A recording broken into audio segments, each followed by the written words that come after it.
I haven't got time to mark this motherfucker. Here we go again. We can't hear anybody. Nobody can talk to anybody.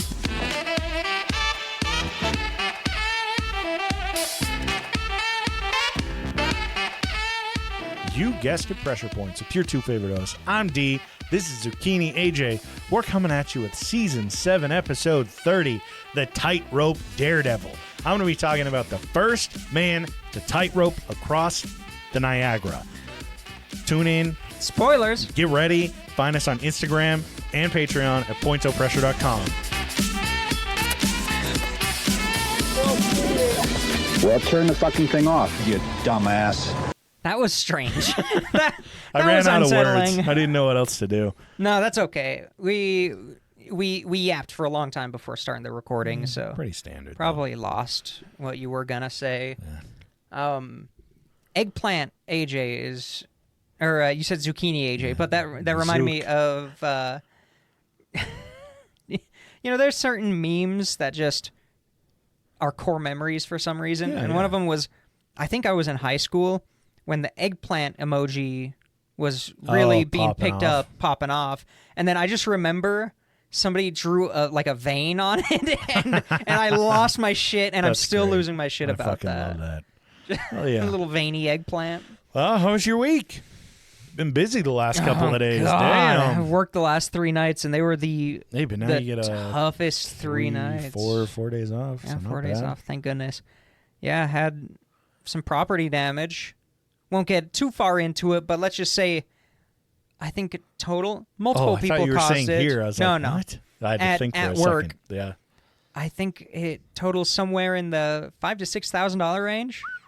Pictures were crazy. Yeah, it's Shit's bonkers. Fucking bonkers. So I can't show them because it'll reveal where I work, and don't want to do that. But yeah, it was crazy. I've never seen someone get through mag-locked security doors before. But yeah, so a couple busy nights, but doing a lot better now. God dang. Chilling. Didn't catch any strays yourself though, right? Nothing bad. Nothing too bad. After you're done, Couple little kidney punches. carrying kids, your back's a little sore, your arms get a little sore. Throwing them into vans and taking them from their parents' arms. Yeah. It's tough. Exactly. Wears down a man. And where's you down? Hard, honest work. Wears on you, but it builds up your soul. Right? Jesus Christ. Yeah. So no, it hasn't been too bad. I'm very much looking forward to these next couple days off. Hell yeah. Not bad. It'll be the longest string of days off that I've had since I started. Really? Mm-hmm. Hell yeah, dude. It'll be good. It'll be good for you. Yeah. So how's your week been? Energetic boy. Yeah, it was good. Monday we went and got our fucking tattoos together. Yeah. Went well. Dude does. I'd never sent you a line picture. work. I know. It's Remind me at the end of this. We'll do it at the end. Okay. And then fucking finished Cyberpunk this week. Oh, so you can play Tarkov with us tonight. Downloaded Factorio, so I'm not gonna. Be fuck off! You can't download Factorio before a Satisfactory update. It's too late. I got the demo, okay? And it's just a demo. Yeah, Come on. I've already sunk 12 hours into the demo. Play some Tarkov with us tonight. Come on, just a couple raids. I'd have to install it. Okay.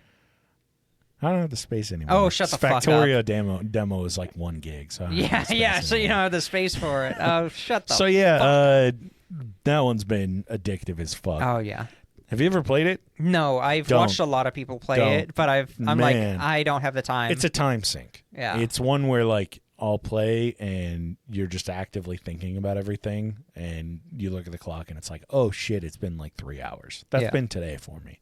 That's why I had the notes finished early, because I was like, I need to play. I must play. I need to work on the factory. I gotta go back to the factory. Must optimize. Yeah. And it's just the demo. Fuck. I haven't even paid for the game yet. Yeah. So yeah. And then got another tattoo on Saturday. Yeah, nice. So, I saw it. Yeah. Looks good. Yeah, not bad. There you go. Still Not got the too little wrap on there. Yeah. No, this is another one. We ordered some online. We have a ton. Oh, I told you that. I don't remember you saying Oh. that, but it's all good. Now we have a roll, so we changed ours out today. Yeah. But yeah. So getting tatted, getting fucking Getting going tatted, crazy, getting shredded. Yeah, did a bunch of like bullshit easy overtime for work this week. Fuck like yeah. 15 hours. I'm doing that this week. So yeah, things are looking up. Yeah. But yeah. Flush with cash. Yeah, flush with cash and a hard dick. A dick that gets hard all the way to the tip. Except for the base. It's Well, really loose at the base, but it's rock hard. Rock hard, but hangs. Yeah. It's like you broke the tendons. You went through it's like a broken arm. Yeah, you went through that like experimental dick lengthening surgery where they snip all the tendons around your cock. So your cock is like 2 inches bigger, but it has no structural support, so it can't stick out straight. That shit would be so funny. No, that's a real thing. Isn't that ridiculous? Oh my god! So you just have a hard and yet droopy cock. Jesus Christ! Damn, I wish I could get hard. It's like a hard Sesame Street Muppet nose. You look like Gonzo. But yeah, good week. I feel like I have something coming up this next week, but I don't know. We'll see. I feel like there's something else that I'm forgetting to talk about. Oh yeah, I feel that way. I don't recall doing anything else. So. Yeah. But yeah, so it's been a good week. Nice. I hope it's good for those of you that are listening. If you want it to be better, check us out on Patreon so you don't have to listen to ads. Yeah. Carvana or something. I don't know.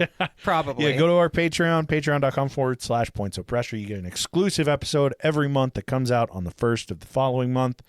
You get sloppy seconds. AJ's not working. You have releasing stuff for his series Voices. If you want an inside look at the studio and just a bunch of other extra content, check us out on there. We'd appreciate it. And follow us on Instagram @PointsOfPressure. She does a lot of good work.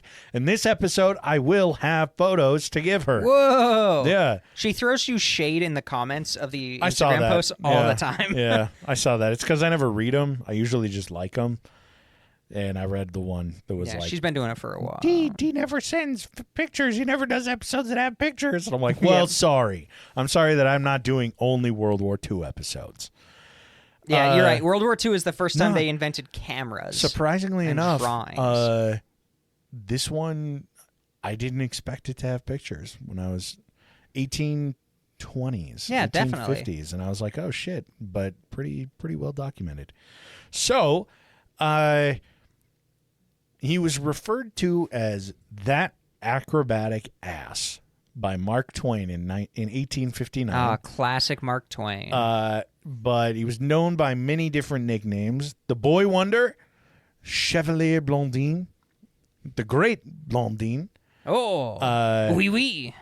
Blondine, basically meaning Blondie in French. He's French? Yeah. Hey, if you turn off the episode after learning he's French, that's okay. I support you, and I'll see you next week. I actually dig this one. I don't think I've written an episode. Oh, I just don't like this French that I've been people. It takes place in the U.S. So okay, then it's fine. But although his mother named him Jean-Francois Gravelet, I probably butchered that. I don't give a shit. He was known to the world best as Charles Blondin. Frenchy fucker, born in 1824. He grew up with a love for gymnastics, acrobatics. He was always kind of undersized as a kid. When he grew up, he actually came out to like 5'5", 140. So he's just a little guy. Yeah, that's very not bad. tiny person. Hey, look at me in 3 months. That's gonna be me. But yeah, at 4 years old, I mean, he's like walking across a rope that he tied between two chairs. Scares the shit out of his mom, but anybody that watched was like, oh my God, this is fucking wild. At 5 years old, he trained for 6 months with an acrobatic group in Lyon, France. Lyon. And within that time, he was given the Boy Wonder title. So he's a savant. He would perform alongside him. Yeah, he's a fucking prodigy. He's a prodigy. That's the word. Not a savant. Yeah, that's a little different. It was a French-sounding word. Yeah, so for him, it's as far back as I can remember. I've always been doing this acrobatic shit. He performed all over France and had like just this love for the tightrope.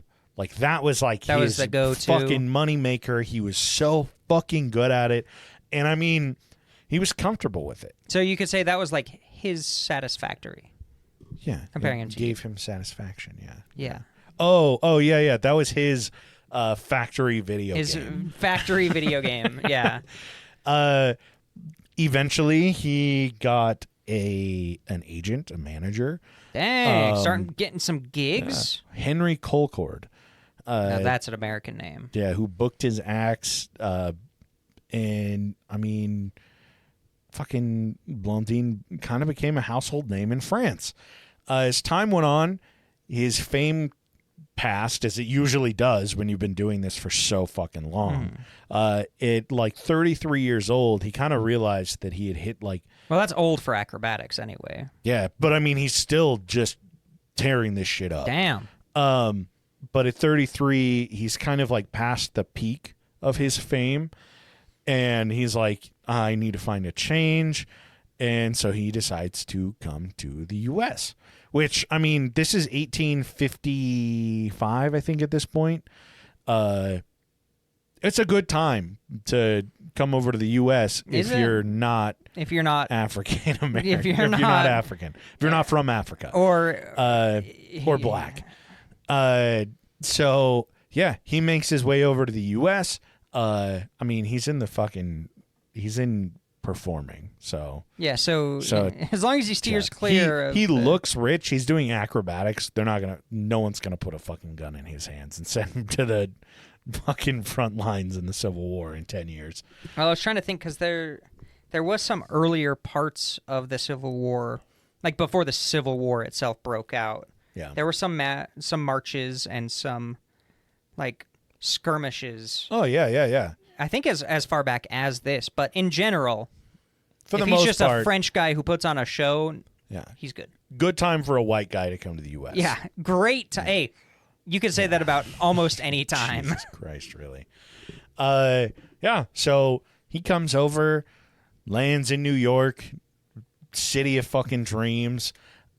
City of angels, yeah, right? Is that what they call New York? Yeah, sure. Yeah, Los York.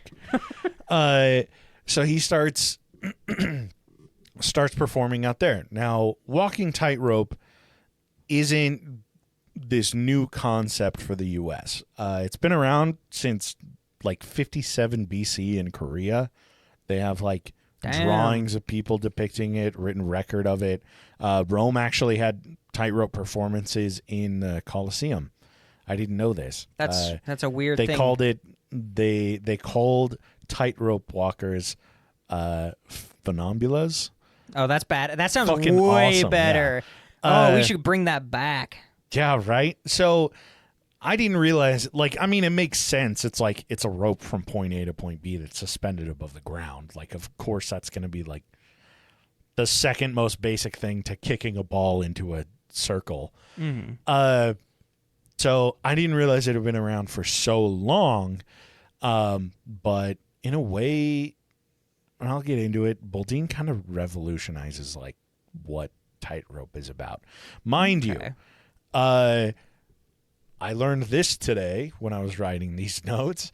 Tightrope and like what was he, high wire or whatever it is. Mm-hmm. I think that's the other term. Two different things.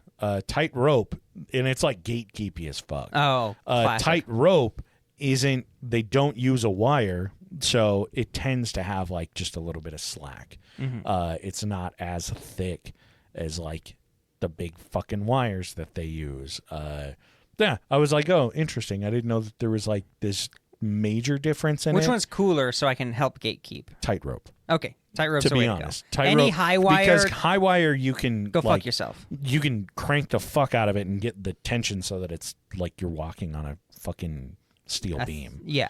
But with ropes, like you pull it too tight and it's just like any weight on it, it's gonna break because it's an actual rope. Yeah, so it'll stretch. Yeah.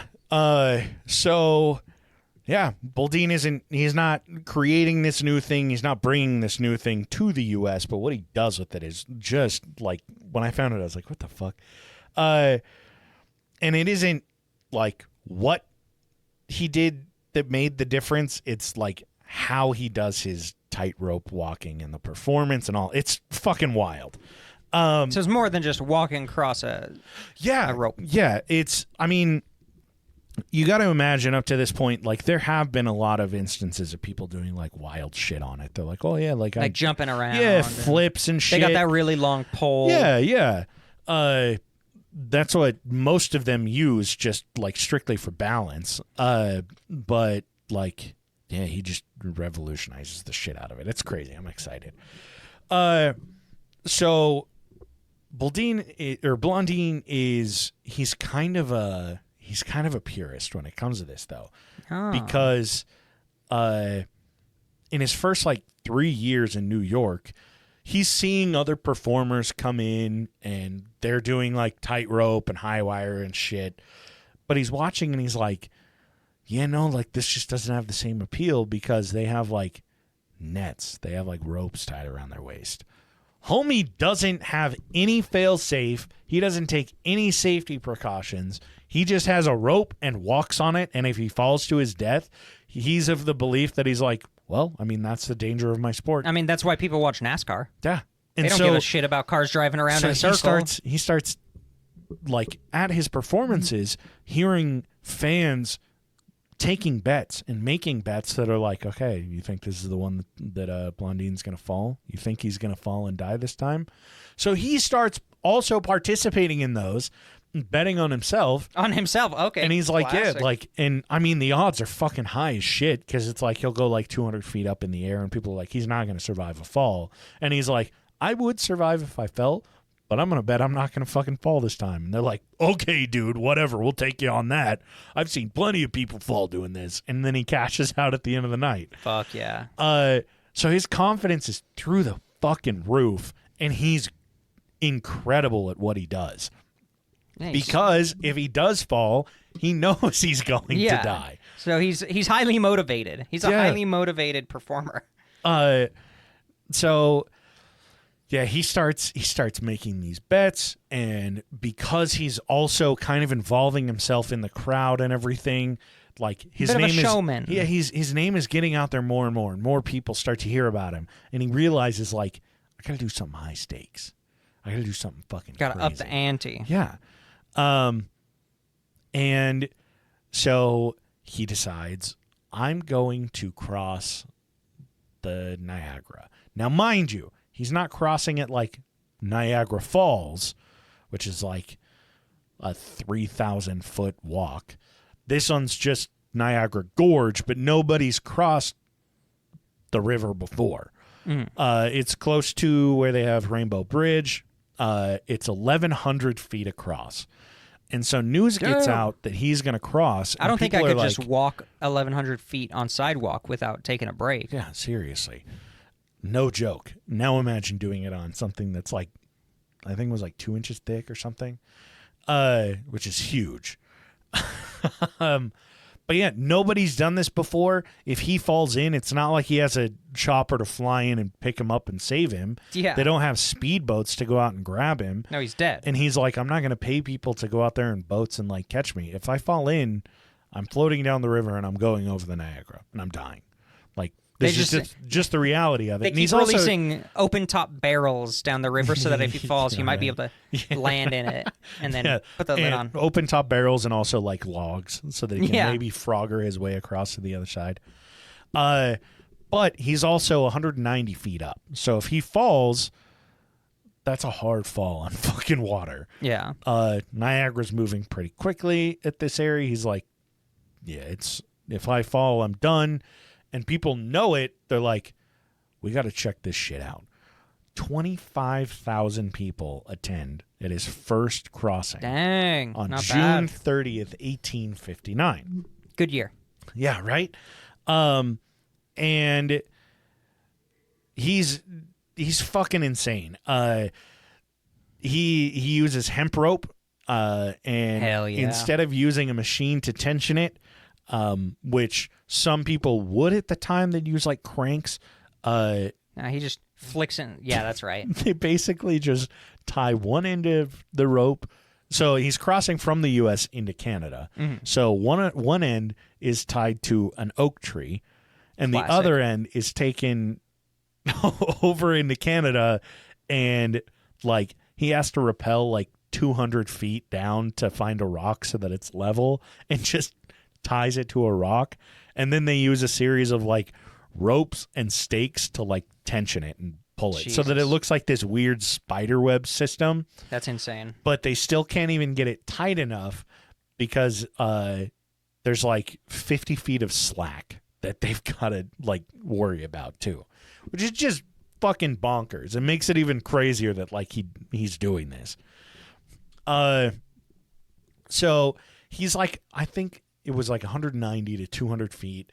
And like 100 people come over and they're like popping the No, doing, doing, yeah, doing. doing, doing. Yep. They're like, there's no way this is going to hold. Like 100 people come over and they're like, yeah, this is going to fucking break. Like, you're fucked. So then they change their bet. Yeah. Yeah, exactly. And at 5 p.m., Charles gets ready at the rope wearing his, and I love this, his favorite glittery pink tights. Perfect. He is French. People said that with the sunset, it was reflecting off of them so that it looked like he was just glowing. Fuck I'm like, yeah. what an was glowing. icon. What a fucking icon. Fashion icon. Yeah, so he gets out there, steps up, and as soon as he starts to walk, like it's not really a good look. Like he's just like, it's a very nervous, like he's stepping really slowly. It's like a disjointed walk. One person watching actually said, "Oh, it looks like a barnyard cock," because of how he's fucking walking and shit. Mm-hmm. And moving along, people are just like, "Oh, this looks fucking bad. This looks bad." And all of a sudden, he sits down on the rope, and like kids are covering their eyes. They're like, he's gonna fall in. Women are fucking fainting, panicking. Oh God, I might see a death today. He sits down on the rope, and there's a tourist boat that's in the water that's just kind of watching. I bet they made a lot of money. Holy shit. Oh yeah. So the tourist boat is just kind of sitting there, and he like calls it over. So the tourist boat makes its way over to where he is, and the crowd watches as like he's having a conversation with one of the people on board, and like it's like, is he gonna hop off? Is he gonna fail this? Like, is he too scared to do it? You know? And all of a sudden, as everyone watches, they see this thing. Whew, someone throws something from the boat to him. It's an open beer. He catches it. You're close. It's a bottle of wine. Fuck yeah. He is catches French. it, pops it open, has a couple swigs, stands up, and fucking sprints on the wire. Oh shit. This has all been a fucking show just so that he can get a bottle of wine and just like show off even further. Like, what a fucking entertainer, dude. He's an entertainer, and he has the skills to back it up. He is what I might call the greatest showman. Whoa. Should have named the episode that. We should have. Fuck. Hugh Jackman. Hugh Jackman, no. Oh, God. He's gonna fall. Yeah, and he fucking books it all the way across. Just before he gets to the other side, he turns around, pulls out the bottle of wine, takes a huge pull of it, and kind of just like bows to everyone, and then hops off in Canada. Now, and then he gets arrested by immigration and executed right? for. The thing is, he's also got to come back across, because like you're not just gonna cross one way, you know, like all your shit's on the other side. So yeah, he hops back on and does basically the same thing, just goes straight across, no stops, and just makes it all the way across, doesn't even look phased, gets to the other side, finishes the bottle off, hops off the rope. Everyone goes fucking crazy. They just witnessed fucking history, man. Hell yeah. So after it's over, everyone's going bonkers. It's all over in the news. It's going like nationwide as well. People are talking about it fucking everywhere. And a lot of people at the time kind of see it as this like reckless and dangerous approach to like, how many other people are going to try to replicate this now? Do you realize how many deaths we're going to have in the Niagara now? Jesus Christ. Because of this reckless performer. That's such an American way to handle that 100%. shit, like the nanny state stuff. Oh, big time. Other people are like, it's a fucking hoax. Like, none of this It's a hoax. Yeah, none of it was real. How do you hoax that? He faked it. He faked it. Oh yeah, the thousands of people who watched him were all paid actors. Somehow he's a multimillionaire in the 1800s. I know.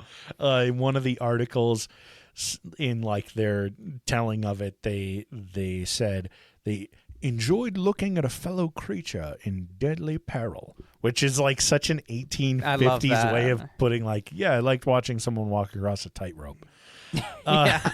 It sounds so benign when you say it that way. Right? You don't have the flair for showmanship. So he gets word that people are like, this is bullshit. Like, he didn't actually do it. Like, he did something. He had like a fucking rope around his waist or some other bullshit. What does that even matter? He Not still a clue, did but it. people are like, oh, it was a fucking hoax. It was a hoax. So 4 days later, on July 4th, Blondie. Oh, that's why we celebrate that as a holiday. Yes, this is true. Blondie found his independence. Yeah. He hops on the pole. Everyone's got word he's doing it again. But this time he doesn't have his balancing pole, which is huge. Like, that shit is important. Yeah. Helps you resist wind. Yeah. Hops on, and he's like, okay, away I go. And people are like, I don't know, man. Like, you're being nuts. Halfway across, he lays down on the wire, or on the rope, not a wire. He's not into that fucking cheap shit. Lays down, rolls over onto his stomach, so he flips himself over, stands back up, and walks the second half entirely backwards. Jesus Christ. And everyone loses their fucking mind again. I wasn't there. Yeah, Fake. Yeah. Oh, boo, phony. He gets to the end again just before hopping off, pulls a flask out of his. I like to imagine that he's also wearing like a bra, so he pulls a flask out of his brassiere, takes a nice drink. Everybody cheers. He hops down, high fives everybody on this side, and then he takes something out of his back pocket. And he puts it over his head. Butt plug. Oh. It's a fucking, like, sack. He puts a sack over his head, climbs back onto the rope, and crosses virtually fucking blindfolded. And people are like, what the fuck? Like, this is insanity. 4 days ago, he was the first person to cross, and now he's he just did it blindfolded and backwards. Blindfolded. I laid down on it. I rolled over on it. And drunk. Yeah, and I'm like... It's just like, what the fuck, dude? Like, it's so goofy because everyone's like, oh, God, he's being so reckless. But he's the only one-upping himself. Yeah. Like, no one else is. He's just, one-upping himself entirely. He's just like, okay, I know I can do it better. So every performance is crazier and crazier. And as word gets out, the crowds are getting bigger and bigger and bigger because they're like, what the fuck is he going to do this time? How's he going to one-up it? So about 10 days later, he crosses one way completely backwards. He doesn't like flip halfway through. And then he gets to Canada, comes back, and to everyone's surprise, he's pushing a fucking wheelbarrow on the rope. He's a fucking psychopath. What the fuck? It's the silliest shit. Oh, I wonder how can I one up myself? Let's get a wheelbarrow. This isn't even as preposterous as it gets. The crowds are getting massive. The president fucking showed up for this one. It was President Fillmore at the time. Everyone's favorite. Yeah, everyone knows Fillmore. Everybody, yeah. And so 2 weeks go by, and the next show, he backflips and somersaults his way across. I was waiting for the backflip. No problems at all. Of course. Every once Why would in he a have while, a problem? Every once in a while, like he'll like intentionally like fall and catch himself with one hand and like, whoa, and everyone's like, oh my God, and then he gets back on and he just like sprints No and problem. shit. Just fucks with everybody. So yeah, he backflips and somersaults across this way, gets to Canada, and instead of this time coming over with a wheelbarrow, he comes back running with his own manager on his back. He's carrying another person across the fucking Jesus wire. Christ. I wonder. I guess his how much... manager was hesitant. Yeah, but no shit. Blondine told Harry, he's like, if I sway with me. Don't attempt to do any balancing yourself.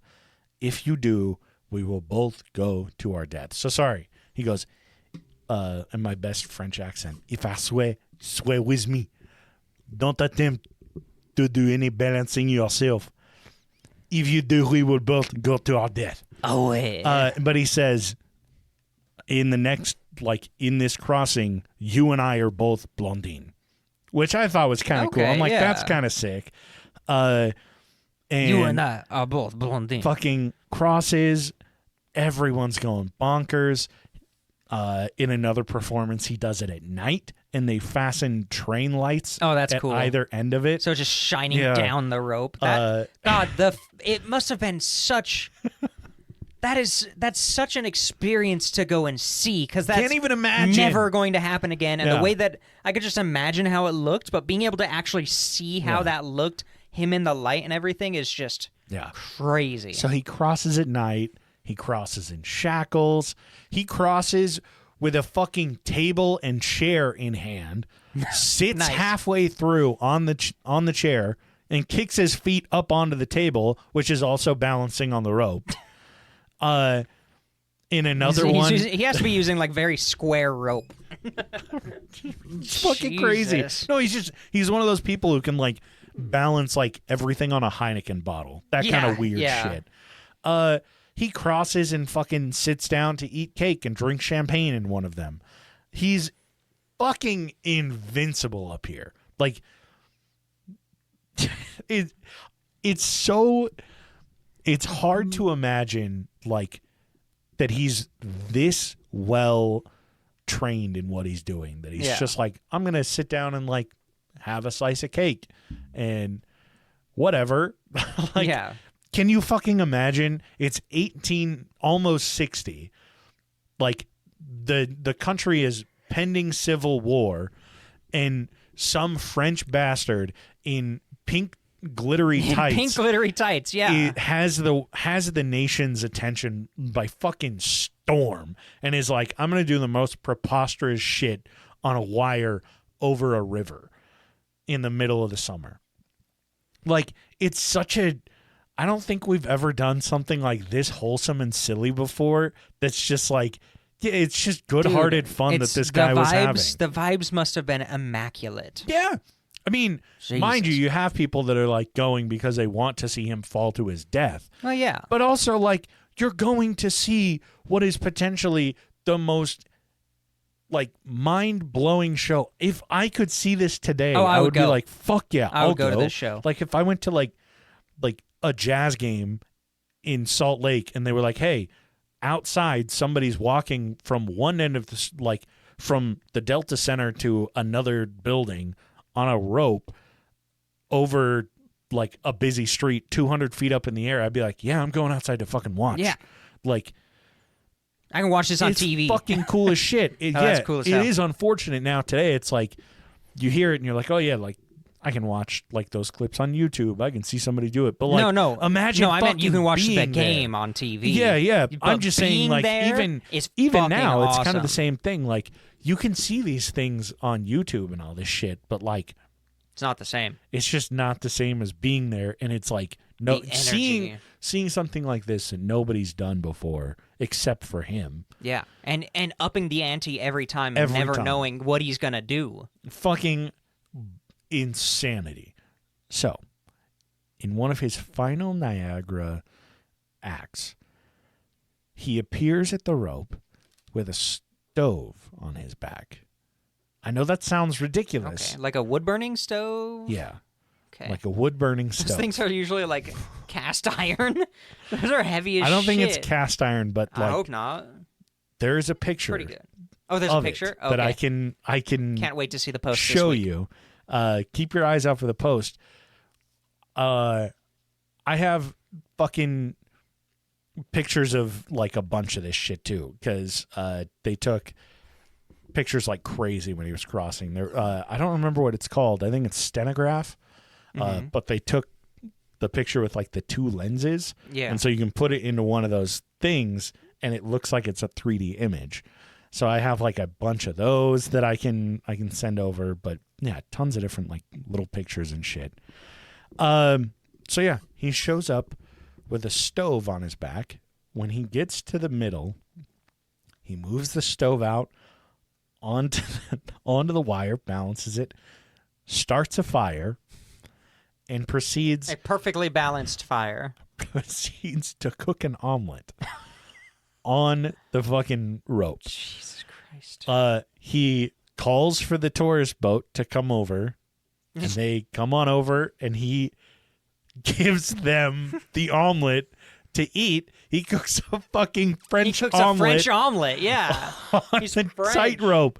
It's the silliest shit on the planet. No, it's amazing. Yeah, and fucking he turns around or doesn't turn around. He picks everything up as soon as he's done and carries it back across. And yeah, it like on his way back, he hops onto the rope and he's got something on his back, and people are like, "It's not the stove." Yeah. They'll ship that from Canada back home, but he's got something on his back. He gets over, pulls it out, and it's a fucking daguerreotype camera. He takes a picture of the crowd from his view with a daguerreotype camera. That's awesome. Picks it up, packs it up, and fucking crosses. That's an amazing photo. The most that has to be an amazing ridiculous photo. Shit. It's just a rope to a crowd. I couldn't find it. If you can find it, please let us know. Go for it. But yeah, like just so fucking preposterous what this guy's doing. And like it's not just in the US that his name is getting out there. He's starting like it better be in Canada. He's starting to hear like people want to see him in like Asia and all over the place. So he does a few more shows. He goes to Chicago and like LA and shit. Does shows in, well, I guess not LA in the fucking 50s, 1850s. But he travels across, so probably Philadelphia and Chicago. Yeah. Travels across the US, does his show, and then he fucking goes worldwide, dude. Yeah. Mr. Worldwide? Yeah, Mr. Worldwide. He ends up performing in China, Japan, Australia, India, all across Europe. And it's like people are just like, this is the craziest shit. In like every place, he's crossing rivers that no one's ever crossed. He's crossing like fucking cliffs that no one's ever crossed before. He's just doing the most ridiculous shit. Oh yeah, I would like to see. I would have loved to be at just any of his shows. And this is me from a time period where internet pornography exists. Like, imagine how it was back then. Yeah. He has someone make a bicycle for him, and he ends up riding a bike across a tightrope in like Britain. He cooks multiple omelets on these ropes. He starts cooking them blindfolded on the ropes. Of course. He like eats on them. He fucking dances on the rope, and he's performing like a motherfucker, and people love it. So as he's performing all over the place, he'll make certain stops in the U.S., and one time he stops in Chicago. And at this point, he was like, "Oh, I'll take strangers up with me and cross, and I'll leave you on the other side." Yeah, it's crazy. So he gets this guy that in Chicago that is like, "Oh, pick me," and he's like, "Okay." grabs the guy, puts him on his back. They start walking across, and the guy says in his ear, "I have determined upon this occasion to take my life." So, of course, he has to take somebody else's. And Blondine's like, "Excuse me?" And the guy's like, "I have no zest for life anymore. Like, this is where I die."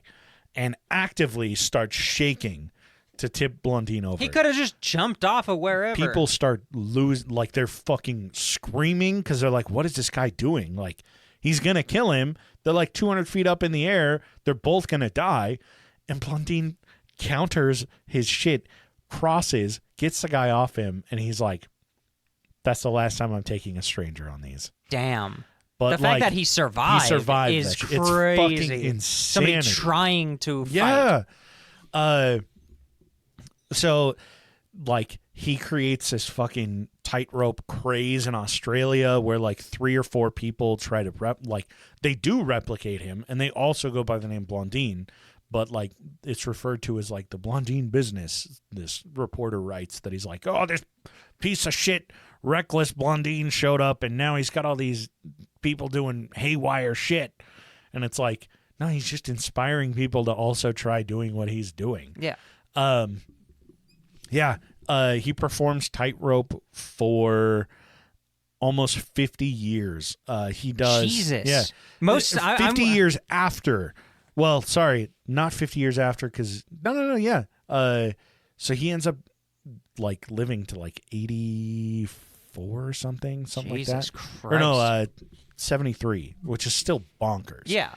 But yeah, he still did tightrope until like even into where he was 65. At 65, he carries his son across. The fuck? Made an omelet and like fed it to his blindfolded son or something. Yeah, dude, just like the craziest shit. He at one point while he was crossing in Britain, the tightrope snapped. Oh, fuck. And he caught it and like survived, but 2 of the people that were on the other side fell and died. Ooh. It was like this whole fucking legal thing, and he was like, well, I mean, like, no one's responsible. It's a freak accident. Yeah. Like, I'm sorry. Still didn't fucking die there. Like, That's crazy. The guy's invincible. This whole time I've been waiting for the and then for the rope snapped and he final. died. Yeah, for the final show, man. Yeah, no. But in and that his son's name? P.T. Barnum. Yeah, P.T. Barnum. It wasn't the tightrope that took his life. In 1897, it was a tightrope around his. Yeah, right. In 1897, he actually died to the notorious killer diabetes. Ah, classic. So, like, classic. Despite doing the most him and me dangerous both. shit, Him and me both. Yeah, the most dangerous shit. He just dies to diabetes. I'm like, well, at least it wasn't shitty like this. So 73 years old. 73 died of diabetes. 73, but and 73 he was still doing it up to 69 65. years of tightrope walking since the age of 4. But yeah, he left a fucking legacy. Like, legend. What a legend. Any fucking Daredevil out there would hold this guy to high standard. Like impressive what he did. Yeah. Can't even deny it. Shit's hilarious. It's amazingly it's ridiculous in the best way. Phenomenal, and I think, like I said, one of the most like feel good, fun, goofy episodes we've done. But yeah, so Charles Blondine, check him out. Go look up the pictures. Go check out. Well, go look at our Instagram to find the pictures. Yeah, look at our Instagram. Instagram.com/points of pressure. Yeah, you like that plug there? Worth it. Yeah, and for an ad-free version of the show, we said it at the start. We'll say it again. Check us out on Patreon, patreon.com/points-o-pressure. Get an exclusive episode every month. AJ series called Voices and a bunch of sloppy seconds bullshit. So check it out. You got those names? Yeah, I got to sort them. All right, so we've got the board, Minnie D, Thomas, and Toddle Waddle. And we have to pass on the message each show that they send us. Yeah. They do want you to say, fuck your bitch of an ex-wife. Yeah. So, of course... they also were betting actively against Blondie surviving. They wanted us. For some reason, they wanted us to tell you that. Yeah, they held a lot of animosity. I was doing this episode. Yeah. Because they've all lost so much money betting against him. Yeah, and it's like when you're like invested in a stock of something that you're promoting, you have to like report it. Yeah. This is them reporting that they wanted his death. Yeah. They wanted blood in the water. They preferred he died on the first attempt. Yeah. And then of course we've got Abby, AJ's Third Nut, Nordic Thunder, Weston, Dark Runner, D's Nuts, G-Dog, Grover, Hayden, Laravo, and Lindo. Thank you all so much for being here and supporting us and getting through another episode. And yeah, it means a lot. We really appreciate you guys. If you're interested, go support us there. If you're not, create a free account. You still get some stuff on there. So, as always, if you guys ever have any recommendations for movies, books, TV shows, dirty magazines, clean magazines, religious magazines, if you have any tips on how to finance Legos, by all means, reach out to us on Instagram at points-o-pressure. Feel free to send us an email, ppdnaj@gmail.com, or go to our website, pointsopressure.com, and send us a fucking voicemail. We'll catch you fucks next Monday.